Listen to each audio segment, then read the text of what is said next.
महाएल्गार मोर्चा नागपुरात दाखल झालाय आणि रात्रभर ठिय्या आंदोलन झालेलं आहे। बच्चू कडू यांच्यासोबत रविकांत तुपकर जी पण आहे, काल त्यांनी या मोर्चात ते पण सहभागी झालेले आहे। रविकांत भाऊ, तुम्ही या सगळ्या बच्चू भाऊंसोबत आंदोलनात उतरले आहे, शेतकरी अजूनही ठाम आहे, काय भूमिका पुढची? नाही, आम्ही सगळे शेतकरी नेते या आंदोलनामध्ये एकत्र आलेलो आहोत। वेगळ्या वेगळ्या विभागामध्ये आम्ही सगळे शेतकरी नेते काम करतो, कोणी विदर्भात, कोणी मराठवाड्यात, कोणी पश्चिम महाराष्ट्रात।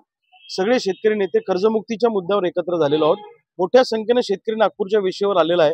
मला असं वाटतं आता शेतकऱ्यांच्या संयमाचा अंत सरकारने बघितला नाही पाहिजे। शेतकरी शांत आहे तोवर शांत आहे। शेतकरी जर एकदा खवळला तर मग कुणाच्याच हातात त्यांना आवरणं राहणार नाही, लक्षात ठेवा। रोज 10 ते 12 शेतकरी आत्महत्या करत असताना सरकार मात्र बघ्याची भूमिका घेत आहे। वाढवणच्या बंदराला 2500 कोटी रुपये दिले, शक्तीपीठ महामार्गासाठी 20,000 कोटीचं कर्ज काढलं, त्याच्यानंतर ठाणे बोरिवली भुयार महामार्गासाठी पैसे दिले, इतर गोष्टींसाठी तुमच्याकडे पैसे, मग शेतकऱ्याच्या कर्जमुक्तीला 35,000 कोटी तुमच्याकडे का नाहीयेत? आणि महाराष्ट्रातला शेतकरी मरणाच्या दारात उभा आहे, किंबहुना मरतो आहे। अशा परिस्थितीमध्ये सरकार जर बघ्याची भूमिका घेणार असेल तर गावगाड्यातला सामान्य शेतकरी हातात रुमणं घेऊन वेळ प्रसंगी नांगराच्या फळाच्या तलवारी करून रस्त्यावर उतरला तर असं काही कोणाला वेगळं वाटण्याचं काही कारण नाही। कारण महाराष्ट्रातल्या शेतकऱ्यांच्या गळ्यापर्यंत आलेलं आहे। आज सोयाबीनला भाव नाहीये, सोयाबीनचा प्रति क्विंटल उत्पादन खर्च 8,000 रुपये आहे आणि बाजारातला भाव हा 3,500 रुपये आहे। हमी भाव हा 5,000 असताना खरेदी केंद्र सुद्धा चालू झालेलं नाहीये। कापसाची पण तीच अवस्था आहे। सगळ्या पिकावाला शेतकरी आज अडचणीत आहे। कोणत्याही परिस्थितीमध्ये कर्जमुक्ती घेतल्याशिवाय हटणार नाही, या निर्धारानं आज आम्ही नागपूरमध्ये आलेलो आहे। रविकांत भाऊ, आपण आता शेतकरी तलवार घेऊन उतरेल नाही असं म्हटलंय। काली भाषणात तुम्ही जे शब्द वापरले, मंत्र्यांना कापा, हे असे प्रचंड त्याच्यावरून आपल्यावर सुद्धा टीका सुरू होत आहे, कारण की कायद्याला धरून गेलं पाहिजे असं म्हणतात। हे बघा, जिथं शांततेच्या मार्गाने न्याय मिळत नाही, जिथं महात्मा गांधीच्या मार्गाने न्याय मिळत नाही, तिथं भगतसिंगाच्या मार्गाने आम्हाला पुढे जावं लागेल, लक्षात ठेवा। 2-4 मंत्र्यांना कापा असं म्हटलं तर सगळ्यांना राग आला। त्याच्या पाठीमागचं इंटेन्शन आमचं समजून घ्या, त्याच्या पाठीमागची आमची भावना समजून घ्या की मरताव क्या नाही करता। जर आम्हीच मरायला लागलो तर आम्ही 2-4 घेऊन जाणार नाही। त्याच्या पाठीमागची भावना आणि असंतोष समजून घ्या। आज आमचा बाप रोज 10 ते 12 शेतकरी आत्महत्या करतात, हे खुद्द कॅबिनेट मंत्र्यांनी सभागृहात सांगितलं। आम्ही मेलो त्याचं तुम्हाला दुःख नाही, पण आम्ही कापा म्हटलं किंवा मारा म्हटलं की तुम्हाला लगेच आगडो मुसळतो की संविधानाच्या पलीकडे तुम्ही गेले आणि तुम्ही संविधानाच्या चुकीच्या पद्धतीने वागत नाही। तुम्ही आश्वासन दिलं, लोकशाहीमध्ये आश्वासन पाळलं पाहिजे, कर्जमुक्ती करू। 1 वर्ष झालं तरी तुम्ही कर्जमुक्ती करायला तयार नाही, तुमचा दोष आहे, लक्षात ठेवा। आणि नांदेडमध्ये तहसीलदाराची गाडी फोडली शेतकऱ्याने, काल परभणीमध्ये कलेक्टरची गाडी फोडली एका शेतकऱ्याने। अरे हे सुरू झालंय आता, तुम्ही लक्षात ठेवा। आम्ही म्हटलं जरी आवरा तरी हे आता आवरणार नाही, लक्षात ठेवा। उद्या मंत्र्यांच्या गाड्या फोडतील लोक, मंत्र्यांना रस्त्यावर फिरणं मुश्किल करतील, इतका असंतोष लोकांच्या मनामध्ये आहे। तुम्ही बघितलं काल किती मोठ्या संख्येने शेतकरी स्वतःच्या खर्चाने इथं आला। आजही शेतकरी मैदान सोडायला तयार नाही। याचा अर्थ असा आहे, करो या मरो या परिस्थितीमध्ये शेतकरी आहे।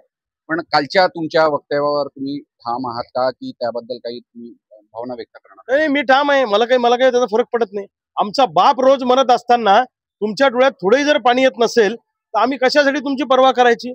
मी माझ्या वक्तव्यावर ठाम आहे आणि मी काही त्याची पर्वा करत नाही। काय कुणाला टीका करायची ते बिनधास्त करू द्या, पण ही आमची शेतकऱ्यांच्या पोरांची भावना आहे।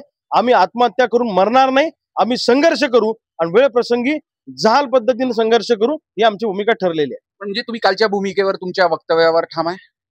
अहो, त्याच्या पाठीमागची भावना समजून घेणं महत्वाची आहे, लक्षात ठेवा। मी काय म्हणालो, बच्चू भाऊ काय म्हणाले, आमची भावना समजून घ्या, त्याच्या पाठीमागची शेतकऱ्यांच्या पोरांचा असंतोष समजून घ्या। मला त्याचा काही रिग्रेट नाहीये। पुढचं काय भूमिका राहील, पुढच्या आंदोलनाची दिशा काय राहील? जसं आज बच्चू भाऊ म्हणाले की रेल रोको राहील, पण तुमचा गमिनी कावा साधारणपणे सगळीकडे दिसून येतोय। काय पुढची रणनीती आहे आंदोलनाची आणि काय मागण्या आहे? सगळंच सरळ सांगितलं तर सरकार अडचणीत आणतं, म्हणून छत्रपती शिवाजी महाराजांच्या गनिमी काव्यानं आंदोलन करावी लागतात।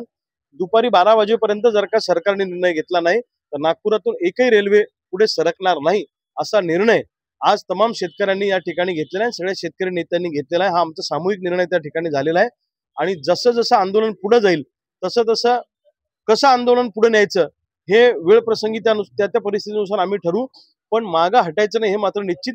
या सरकारला गुडघ्यावर आणल्याशिवाय आम्ही राहणार नाही। सरकार म्हणते चर्चेला का नाही आले आमच्याशी? अरे तुम्ही या ना आंदोलनाच्या ठिकाणी, चर्चेला काय फरक पडतो? तुमचा काय कमीपणा होणार आहे? तुमचा काय इगो दुखवणार आहे?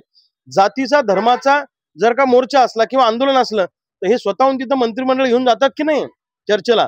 मग इथं मातीचा मोर्चा आहे, शेतकऱ्यांच्या घामाच्या घामाचं दाम मागायला लोक आलेले आहेत, इथं का तुम्ही येणार नाही? आलंच पाहिजे.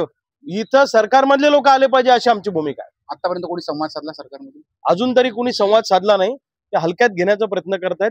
त्यांना असं वाटतं किती दिवस शेतकरी बसतील, पण त्यांना माहित नाही पंजाबच्या शेतकऱ्यांनी 1 वर्ष मैदान सोडलं नव्हतं. हा महाराष्ट्रातला शेतकरी आहे, हा सुद्धा छत्रपतींच्या विचारानं चालणारा शेतकरी आहे. आम्हाला लढणं आणि युद्धनीती हे काय आमच्यासाठी नवीन नाही. जर आमच्या मरणापर्यंत येत असेल तर आता करो या मरो अशा परिस्थितीमध्ये आम्ही नागपुरात आलेलो आहे.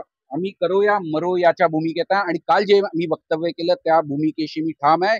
या आमच्या वक्तव्यामधून शेतकऱ्यांच्या मुलांच्या भावना होता असं तुपकर यांनी सांगितलं. एकूणच हे संपूर्ण आंदोलन अजूनही कणखरपणे आणि तीव्रतेने आम्ही पुढे रेटणार असल्याची भूमिका त्यांनी मांडलेली आहे. झी मीडियासाठी सुमित सह अमर काणे, नागपूर.